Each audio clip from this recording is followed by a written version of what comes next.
வாழ்க வளமுடன், வாழ்க வளமுடன், வாழ்க வையகம். அன்னைக்கு வணக்கம், தந்தைக்கு வணக்கம், ஆசான் கோடிசாமி பொன்முடிசாமிக்கு வணக்கம், கௌரவ திருப்பதி ரெட்டிக்கு வணக்கம், எல்லாம் வல்ல இறைவனுக்கும் வணக்கம். என்னுடைய நண்பர் ஒருத்தர் என்கிட்ட ஒரு வீட்டை விலைக்கு வாங்கினேன், கட்டின வீடு விலைக்கு வாங்கினேன். ஆனால் குடியே போக முடியல. சரி வாடகைக்குள்ளான்னு சொல்லி வாடகைக்கு விட்டால் வாடகைக்கு வந்தவங்களும் சீக்கிரம் உடலெல்லாம் கெட்டு தூக்கம் சரியாக வர்றதில்லை, பயமாக இருக்குது அப்படின்னு சொல்லிட்டு அவங்களும் காலி பண்ணிட்டு போயிடுறாங்க. எதனாலேன்னு கேட்டார். வீடு கிழக்கு வாசல் வீடு, வாஸ்துபடி அமைஞ்சிருக்கு. கிழக்கு வாசல் வீடு வாஸ்துபடி அமைஞ்சிருக்கு. 2-3 வாஸ்துக்காரை கூட்டிகிட்டு வந்து காட்டிட்டாரு. வீடெல்லாம் கரெக்டாக இருக்குதுங்க அப்படின்னு சொல்லிட்டு போயிட்டாங்க. அப்போ நம்மகிட்ட கேட்கல தான் அவர்கிட்ட சில கேள்விகள் கேட்டேன். அந்த வீட்டில் ஆவி தோஷம் தங்கி இருக்குது, முதல்ல யாரோ சூசைடு பண்ணியிருக்காங்க, அந்த ஆவி இருக்குது அப்படின்னா. அப்படி இருக்கிற சான்ஸே இல்லை அப்படின்னாரு. போய் விசாரிச்சுட்டு வாங்கன்னு சொன்னேன். அவர் போய் விசாரிச்சு வந்திருக்காரு. அந்த வீடு கட்டுறதுக்கு முன்னால் அங்கே ஒரு மரம் இருந்திருக்கு. அந்த மரத்தில் வந்து ஒரு பெண் தூக்கு போட்டு செத்துருக்கா. அந்த இடத்துல தான் வந்து வீடு கட்டியிருக்காங்க. அப்போ நீ வாஸ்துபடி வீடு கட்டி என்ன பிரயோஜனம்? அந்த ஆவி தோஷம் உங்களை பாடாப்படுத்துகிறது. இந்த மாதிரி நிறைய வீடுகளை நிறைய இருக்குது. பேய் இருக்கா பிசாசு இருக்கான்னு நிறைய நக்கல் பண்ணுவாங்க. நாங்கள் அது பதில் ஒன்று சொல்ல முடியாது, நிரூபிக்க முடியாது. கடவுள் இல்லைன்னு சொல்கிறவங்களுக்கு நிரூபிக்க முடியுமா? டாக்டர் கோபோர்னு சொல்லிட்டு பல லட்சமெல்லாம் பெட் கட்டினார் லங்கையில் இருந்துட்டு. கடவுள் இருக்கு நிரூபிக்கிறவங்க பல லட்சம் ரூபாய் பரிசுன்னு. யாராச்சும் நிரூபிக்க முடிஞ்சுதா? நிரூபிக்க முடியவில்லை, நிரூபிக்கவும் முடியாது. ஏன்னா அந்த ஆண்டவனே அதுக்கு ஒத்துக்க மாட்டான். ஆனால் முன்னோர்கள் இறைவன் வந்து எனக்கு சாட்சி சொன்னான்னு சொல்லுவாங்க. அது எப்படி சாட்சி சொன்னான்னு சொல்லி சாட்சியே இல்லைன்னு இருப்பாங்க. அந்த கேஸில் தோற்று போக நினைப்பாங்க. அவன் நல்ல பக்திமானாக இருப்பான், உண்மையாக அவன் தான் ஜெயிக்க வேண்டியதாக இருக்குது. அந்த இடத்துல வேறு யாரோ ஒருத்தர் வந்து நான் இதை பார்த்துருக்கிறேனே, இந்த சம்பவம் தெரியுமே அப்படின்னு சொல்லுவார். அப்போ நீங்கள் வந்து சாட்சி சொல்கிறீங்களான்னு அவன் சொல்லுவார். அது கடவுள் வந்து சாட்சி சொல்கிறான்னு. அம்மாதிரி தான் நமக்கு பிறருடைய மூலியமாக தான் கடவுள் வந்து வேலை செய்வார். எனக்கு வந்து அப்போ அந்த வீட்டை என்ன பண்ணுறதுன்னு கேட்குறார். அந்த ஆத்மாவை முதல் வந்து சாந்தப்படுத்துங்கள். அதற்கு ராமேஸ்வரம் தான் போகணும். அந்த பூமி சாபம் ஏற்றதுனால்தான் அந்த ஆத்மா அங்கே வந்து உயிரை விடுது. அப்போ அந்த பூமி சாபத்தை நிவர்த்தி பண்ணுவதற்காக ருத்ரம் சமூகம் செய்யுங்கள். அது ராமேஸ்வரத்திலே செஞ்சுருங்க. இங்கெல்லாம் செஞ்சால் 30,000-40,000 கேட்பாங்க. அது வேண்டாம், நீங்கள் ராமேஸ்வரத்திலே செஞ்சுருங்க. அதற்கு பின்னால் சில வாஸ்து குறை இருந்தால் நான் வந்து பார்த்து உங்களுக்கு ரெடி பண்ணி தர்றேன். அது ஒன்றும் பெருசாக ஒன்றும் பாதிக்காது அப்படின்னு அவங்கள்ட்ட சொன்னேன். அவங்களும் போய் ராமேஸ்வரம் போய் அந்த ஆத்மாவுக்கு சாந்தி கொடுத்துட்டு, அவங்க குடும்பத்திலையும் இருக்கிற ஆத்மாக்கெல்லாம் சாந்தி கொடுத்துட்டு, ஏன் அந்த வீட்டை அவர் வாங்குறாருங்கிற ஒரு கேள்வி கேட்கணும். அந்த வீட்டை ஏன் வாங்குற? ஆவி தோஷம் உள்ள வீட்டை ஏன் வாங்குற? இவர் வீட்டில் ஆவி தோஷம் இருக்கு.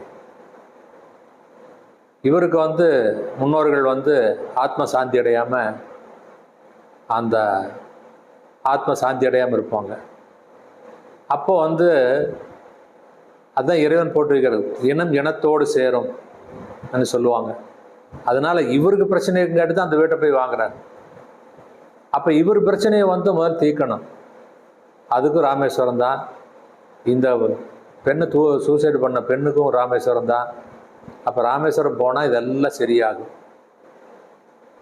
அதெல்லாம் செஞ்சுட்டு வந்த பின்னாடி என்ன இருந்தாலும் நான் அந்த வீட்டுக்கு மனசு கேட்க மாட்டேங்குது போகிறக்கு. வாடகை கூட்டுறனார். இப்போ வாடகை கூட்டவங்க நிம்மதியாக இருக்கிறாங்க. வாடகை கூட்டவங்க நிம்மதியாக இருக்காங்க, எந்த பிரச்சனையும் இல்லை.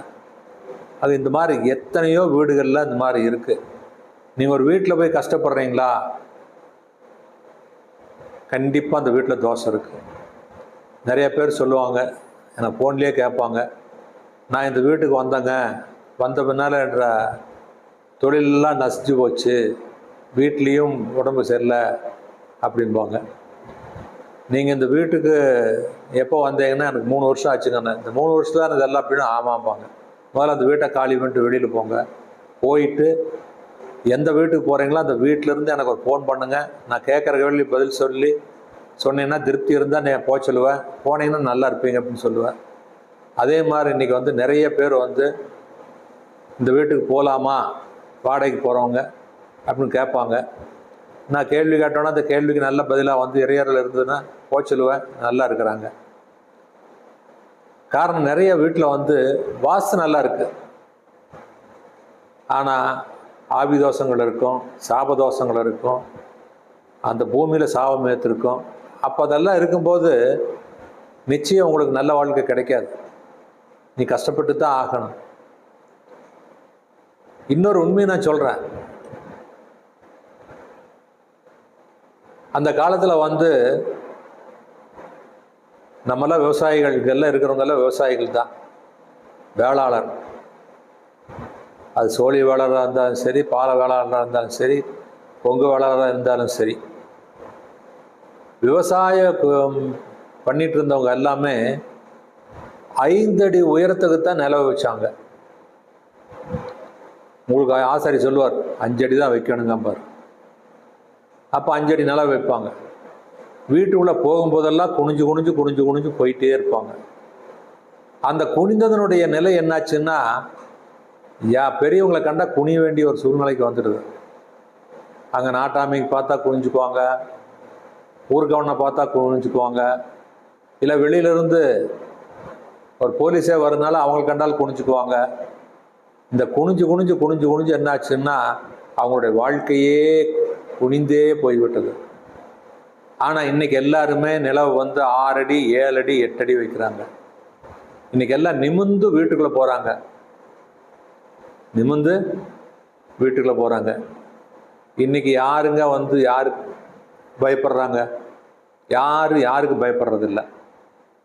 நான் என்னுடைய தொழிலை செய்கிறேன், என்னுடைய வசதிக்கு நான் இருக்கிறேன், உங்கள் வசதிக்கு நீங்கள் இருக்கிறீங்க, உங்களுடைய தொழில் செய்கிறீங்க, நான் எதுக்கு உங்களை வழங்கணும் அப்படிங்கிற எண்ணங்கள் இன்றைக்கி வந்துடுது. காரணம் என்னென்னா குனியாமல் இருக்கிறதுனால தான். அதே மாதிரி எங்கே போனாலும் விவசாய கூலிகள் இருக்கக்கூடிய அந்த காலத்தில் எல்லாம் விவசாயம் தானே, தொழிலில் இப்போ தானே வந்தது. சேரிகளை போய் பார்த்துட்டிங்கன்னா அவங்க தெலுங்கு பேசுகிறவங்களாம் இருப்பாங்க. அவங்கள வந்து தெலுங்கு தேசத்துலேருந்து தான் கூட்டிகிட்டு வந்திருப்பாங்க. ஆனால் அவங்கெல்லாம் உண்மையில் நாய்க்கர்கள், உண்மையில் நாய்க்கர்கள். ஏழையில கூட்டிகிட்டு வந்ததுனால அவங்க வந்து அரிஜன் ஆகிட்டாங்க. ஏழையில கூட்டிகிட்டு வந்ததுனால எல்லாம் அரிஜன் ஆகிடும். அந்த அரிஜன தெருவுக்குள்ள தெரு எங்கேயுமே எந்த ஊரில் நீங்கள் பார்த்தாலும் சரி தெரு நேர் பாதையாக இருக்காது. எல்லாம் கோண கோணையாக ஒரு வீட்டு வாசலில் போய்த்து அடுத்த வீட்டுக்கு போக முடியும். அந்த மாதிரி கோணையாக இருக்கிறதுனால அவங்க புத்தியும் கோணையாக மாறிவிட்டது. புத்தியும் கோணையாக மாறிவிட்டதுனால நீங்கள் என்னதான் சம்பளம் கொடுத்தாலும் அடுத்த நாள் காலையில் வந்து தலை சொரிஞ்சுட்டு தான் நிற்பாங்க. இது ஏன், என்ன காரணம்? என்ன காரணம் அப்படின்னா, இருக்கிற இடத்துல வந்து அவங்கள வந்து முன்னேறக்கூடாது அப்படிங்கிறதுக்காக அந்த மாதிரி அமைச்சு வச்சாங்க. ஆனால் அதே சமயத்தில் இன்னைக்கு பெரியார் சமத்துவத்தில் போன அரிஜனங்கள் எல்லாமே இன்னைக்கு வந்து மரியாதையாக வாழ்கிறாங்க, வசதியாக வாழ்கிறாங்க, திருப்தியாக வாழ்கிறாங்க. ஒரு உயர் ஜாதி மனிதன் எப்படி வாழுகின்றானோ அந்த வாழ்க்கைக்கு ஒப்ப அவங்க வாழ்கிறாங்க. ஆனால் அதே ஆட்கள் அரிஜன தெருவில் வந்தால் பழையபடி ஆயிடுறாங்க. அது மாதிரி இப்போ கேரளாவில் நீங்கள் போனீங்கன்னா வடகிழக்கு தான் சமையலர் இருக்குது, வடகிழக்கு தான் சமையலற கிணறு. அவங்களுடைய சாஸ்திரம் என்ன சாஸ்திரம்? வாஸ்து சாஸ்திரமே அவங்க அப்படித்தான் சொல்லுவாங்க. பையனூர் சாஸ்திரம்னு சொல்லுவாங்க. அந்த சாஸ்திரப்படி அவங்க வடகிழக்கு தான் சமையலறை அமைப்பாங்க. அது பக்கத்தில் தான் கிணறு இருக்கும். ஆனால் வடகிழக்கில் சமையலானால் பொன் விறகை வைத்து எரித்தாற்போல், வடகிழக்கில் சமையலறை ஆனால் பொன் விறகை வைத்து எரித்தாற்போல் செலவுகள் பெருகி ஆண்கள் உபயோகமற்றாவார்கள், ஆண்கள் உபயோகமற்றவர்கள் ஆவார்கள் என்பது அந்த குருநாதருடைய பழமொழி. நீங்க நினைச்சு பாருங்க, கேரளாவில் எந்த ஆம்பளை உருப்படுறான்னு பாருங்க. கொஞ்சம் பிரச்சனைனா கொடி கட்டிடுவாங்க, ஸ்ட்ரைக் பண்ணிடுறாங்க. ஆனால் கோயம்புத்தூரில் 40 வருஷம் மலையாளி இருக்கிறாங்க. அவங்கனால ஒரு நாளாவது ஸ்ட்ரைக் வந்திருக்காங்கன்னா இல்லை. இப்போ நீங்கள் பேக்கரியெல்லாம் போடுறது பார்த்தா மலையாளி தான். அவங்க 24 மணி நேரம் பாடுபடுறதுக்கு தயாராக இருக்கிறாங்க. ஆனால் கேரளாவில் போனால் அப்படி பார்க்க முடியாது. ஏன்? அந்த ஊரில் ஈசானியத்தில் சமையலறை வச்சுருக்கறனால அந்த வீட்டினுடைய ஆம்பளை கெட்டு போயிடுறான். அதனால தான் அவங்கெல்லாம் ஃபாரின், வெளிநாடு போய் சம்பாதிச்சுட்டு வர்றாங்க. குடும்பத்தையும் கூட்டு போட்டு வெளிநாடு போய் சம்பாதிச்சுட்டு வர்றாங்க. அந்த காலத்தில் நான் போலீஸ் உத்தியோகத்தில் இருக்கையில் மலையாள போலீஸார் யாராச்சும் இருந்தாங்கன்னா, ஏட்டையா அவடை மா உண்டு, பலா உண்டு, தெங்குண்டு, வலிய கிருஷி உண்டு, வலிய வீடு உண்டு, எனக்கு ஆண்குட்டி உண்டு, பெண்குட்டி உண்டு, பாரியால் உண்டு, நான் இவடுண்டு, பாரியால் அவடுண்டு. இவர் இங்கே இருக்காராமா, பொம்பளைகள்லாம் அங்கே இருக்காங்களாமா. ஏன் கூட்டிகிட்டு வைக்கக்கூடாது அப்படின்னா, அந்த பூமியை அடுத்தவன் பிடிச்சிக்குவான், அப்போ நம்ம எழுப்ப முடியாது, என்ற கையை விட்டு போயிரு அப்படிங்கிற பயம். காரணம் என்ன? அதுதான், ஈசானியத்தில் சமையலறை வச்சதுனால ஆண்களுக்கு நல்ல புத்திகள் இருக்காது. நீங்கள் இங்கே வாடகை கிடைக்கிற மாதிரி கேரளாவில் வாடகை கிடைக்காது, வாடகைக்கு கிடைக்காது, வாடகைக்கு விட மாட்டாங்க. வாடகை விட்டா எந்திரிக்க மாட்டான்னு சொல்லிட்டு விட மாட்டாங்க. வெளியூர்காரர் போனால் கொடுப்பாங்க, ஏன்னா அவன் இருக்க மாட்டானே. உள்ளூர்காரருக்கு கொடுக்க மாட்டாங்க. இதெல்லாம் வாஸ்துவோட சம்மந்தப்பட்டது தான். அந்த வாஸ்து குறையானதுனால புத்தியும் குறையாகிவிட்டது. உங்களுக்கு எந்த அமைப்பில் இருக்கின்றோமோ வீட்டினுடைய அமைப்புக்கு தகுந்தபடி உங்களுடைய வாழ்க்கை தரமும் அமைகிறது, உங்களுடைய மனநிலையும் அமைகிறது, உங்களுடைய நடத்தைகளும் அதற்கு தகுந்தவாறு நடக்கின்றன. அதனால நீங்க எப்பொழுதுமே வீடு வாங்கினாலும் பணக்கார தெருவில் போய் வீடு வாங்கி கஷ்டப்பட்டு கடன் வாங்கியாவது வீடு கட்டுங்க, நீங்க முன்னேறிடுவீங்க. எக்காரணம் கொண்டு ஏழைகள் வசிக்கும் தெருவில் போய் வீடு கட்டி வாழாதீர்கள். அது அந்த தெரு மாதிரியே ஆகிவிடும். நீங்க வசதியா இருந்தேன்னா அடுத்தவங்க விட மாட்டாங்க. அதனால இடத்துக்கு தகுந்தபடி வாழ்க்கை அமையும். கிரகநிலை அப்படின்னு சொன்னால் எல்லாத்துக்கும் கிரகநிலை. டாட்டாவுக்கும் 7.5 சனி வர்றதில்லை, அவங்களுக்கு எப்பவும் சுக்கரதசை தான். ஏழைகளுக்கு எப்பொழுதும் 7.5 சனி தான், சுக்கரதசையே வர்றதில்லை. அப்போ இதுக்கு என்ன சொல்கிறீங்க?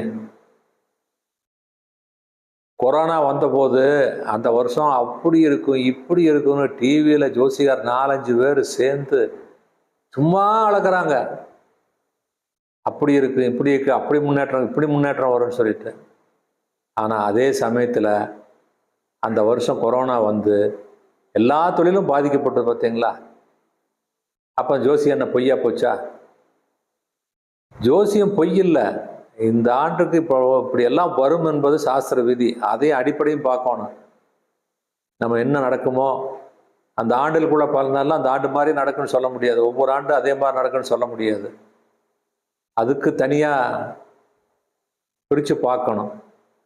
அதையெல்லாம் பார்க்கறது இல்லை. அப்புறம் தமிழ்நாட்டில் நிறைய ஜோசிகாரருக்கு குருவில்லாத வித்தை தான், அது குருட்டு வித்தை தான். கேரளாலெல்லாம் ஜோசியம் கற்றுக்கிறான்னா ஒருத்தர்கிட்ட போய் உட்கார்ந்தா ஜோசியம் கற்றுக்கணும். அங்கே குருவில்லா ஜோசியார் யாருமே இருக்க மாட்டாங்க. அவங்க சொன்னாங்கன்னா எல்லா ஜோசியாரும் ஒரே மாதிரியாக தான் சொல்லுவாங்க.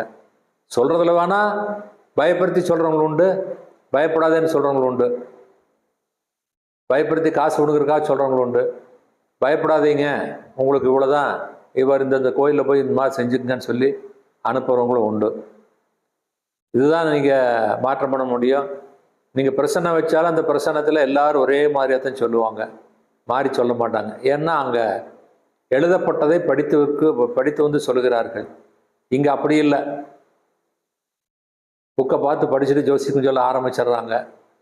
அப்புறம் அது சரியில்லை இது சரியில்லைன்னு சொல்லி பயமுறுத்தி காசையும் வாங்கிடுறாங்க. அது மாதிரி உங்கள் வாழ்க்கையில் ஒரு திருப்தி அடைய வேண்டும், ஒரு நன்மை அடைய வேண்டும் என்றால் நீங்கள் இருக்கக்கூடிய இடம் நல்ல இடமா இருக்கணும். காட்டுக்குள்ள போய் ஒரு வீட்டை கட்டி முன்னால் ரோடு வந்து 100 அடி அகலத்தில் வச்சாலும் கூட உனக்கு அந்த ரோட்டினுடைய பயன் கிடைக்காது. அது 10 அடி ரோடாக இருந்தாலும் சரி, அது வந்து மிகப்பெரிய ஒரு நகரத்தில் இருந்தால் அதனுடைய பலன் வேறு. மக்கள் நிறைய எந்த ரோட்டில் எந்த பாதையில் அதிகமாக நடக்கிறாங்களோ அந்த அளவுக்கு உங்களுடைய இடத்தினுடைய மதிப்பு உயரும். மதிப்பு உயர்றதோட செல்வாக்கு உயரும். செல்வாக்கோட பலன் நல்ல பலன் கிடைக்கும். அதனால் நீங்கள் வந்து இடம் செலக்ட் பண்ணுறது நல்ல இடமா செலக்ட் பண்ணுங்கள். ரெண்டாவது, நீங்கள் வாடகைக்கு போகிறீங்களா, ஒன்றே ஒன்று சொல்கிறேன், யாரையும் நீங்கள் கேட்க வேண்டியதில்லை. போகையில் சகுனங்கள் சரியாக இருக்குதா, அங்கே போய் கொஞ்ச நேரம் அப்படியே சுற்றிட்டு வந்து உங்களுடைய மூக்கின்னு வரக்கூடிய சுவாசத்தை பாருங்கள். வலது மூக்கில் வந்துதா, தைரியமாக அந்த வீட்டுக்கு போங்க. இடது மூக்கில் வந்துடுதா, அந்த வீட்டை வேண்டான்ட்டு வந்துடுங்க. இது யாரையும் கேட்க வேண்டியதில்லை. இது வந்து உங்களுக்கு ஒரு நல்ல அமைப்பை கொடுக்கு. இப்போ நண்பர் கேட்டார் பாரு, நான் விலைக்கு வீடு வாங்கி குடியே போக முடியல, குடி வந்தவர்களும் அடிக்கடி உடனே நிறைய சரியாக போய் காலி பண்ணிட்டு போயிடுறான்னு சொன்னார் பார்த்தீங்களா, அதுதான் இது. அது கண்டுபிடிக்கிறதா இது. அந்த மாதிரி வீடுகள் வந்து உங்களுக்கு ஆண்களுக்கு வலது நாசியில் சுவாசம் வராது, இடது நாசிக்கு சுவாசம் போயிடு. பெண்களுக்கு வந்து வலது நாசிக்கு சுவாசம் போயிடு, இடது நாசியில் சுவாசம் இருக்காது. அதனால் அந்த ஒரு இதையும் வந்து நீங்கள் ஒரு 5 நிமிஷமாவது அந்த வீட்டில் இருக்கணும். சும்மா பார்த்துட்டு பிடிச்சதுன்னு சொல்லிட்டு வரக்கூடாது. அதனால் உங்கள் வாழ்க்கையில் நிம்மதி அமைதி அடையணும்னா நம்ம முன்னோர்கள் சொல்லி வச்ச மாதிரி சகனங்கள் பார்த்து தான் ஆகணும், இறைவனை வழிபட்டு தான் ஆகணும்.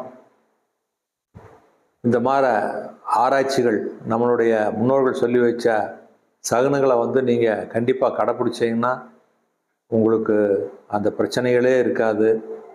நிம்மதியான வாழ்க்கை, அமைதியான வாழ்க்கை. சில பேர் வந்து குழப்புவாங்க, ஒரு வீட்டுக்கு போனோன்னா குழப்பமாக இருக்குதுங்க, வீடு பிடிச்சது ஆனால் குழப்பமாக இருக்குது, எதனாலேன்னு தெரியலேம்பாங்க. அந்த வீட்டுக்கு போகாதீங்க, 1000 வீடு இருக்குது, பார்த்துட்டு போகலாம் அப்படின்னு சொல்லி உங்களுடைய வாழ்க்கை நிம்மதியாக அமைதியாக வளத்தோடும் வாழ வேண்டும் என்பதுதான் என்னுடைய குறிக்கோள். எத்தனை கோடி சம்பாதித்தாலும் நிம்மதி என்று ஒன்று இல்லாமல் வாழ்க்கையை நிம்மதியாக ஓட்ட முடியாது. வாழ்க்கையில் நிம்மதி தான் பெருசு. அது கோடீஸ்வரனோ ஏழையோ நடுத்தரவாதியோ தெரியாது. உங்கள் வாழ்க்கையில் அமைதி நிம்மதியும் தேடி வாழ்வை அமைத்துக் கொள்ளுங்கள் என்று விரும்பி வாழ்த்தி விடைபெறுகிறேன். வணக்கம்.